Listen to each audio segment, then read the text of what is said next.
guys, samahan nyo nga kami maka-experience ng mala 360 degrees view at tinatawag na Marinduque's first premier hilltop cafe na matatagpuan lang sa Banguayan, Torrejos, Marinduque. So tara guys, at samahan nyo kami. Kakagaling nga lang namin sa pag-overnight galing sa Puktoy. Kaya kung sino yung kasama ko sa Puktoy, di sila din yung kasama ko ngayon. Sobrang excited nga kaming lahat at kayo rin, alam ko. So wag na natin to patagalin. Medyo masakit sa balakang dahil nga nakamotor kami pero worth it naman pagdating. Dahil kung ganito din naman kagandang view ang makikita ay okay lang. How I wish na sa sunod kompleto na kaming makakabalik dito. At guys, sobrang lamig kaya don't forget your jacket. Pero kung naka-backless ka naman at may kayakap ko, pwede na. At dahil nga feel na feel ko ang paglakad dito, ay uulitin ko ulit. Charis!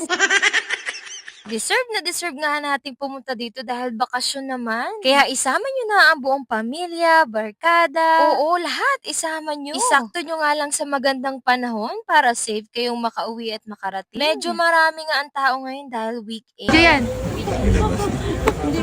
Pagdaan. Pagdaan.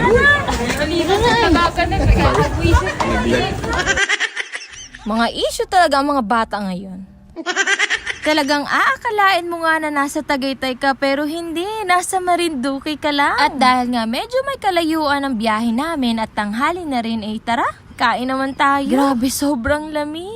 So sa mga nasa malayo na may balak pumunta, pwede rin naman kayo magpabook for reservation today. At dito nga sa Cafe Tanawin, they will welcome us from Tuesday to Sunday. So open sila at 11 a.m. At dahil nga Christmas, si Santa muna mag-welcome sa atin. Wala na nga patumpik-tumpik pa at umorder na kami. So pumila na nga kami at ganito yung mga mukha ng mga gusto nang kumain. Sobrang dami nyo nga mapagpipilian dito mga guys. Pero kami, rice meals muna. Brunch na kasi namin to, breakfast and lunch. So, manap na nga kami ng place na pagkakainan namin. So, dito na lang kami. Basta yung sukling 50 pesos ay huwag nyo nang pansinin.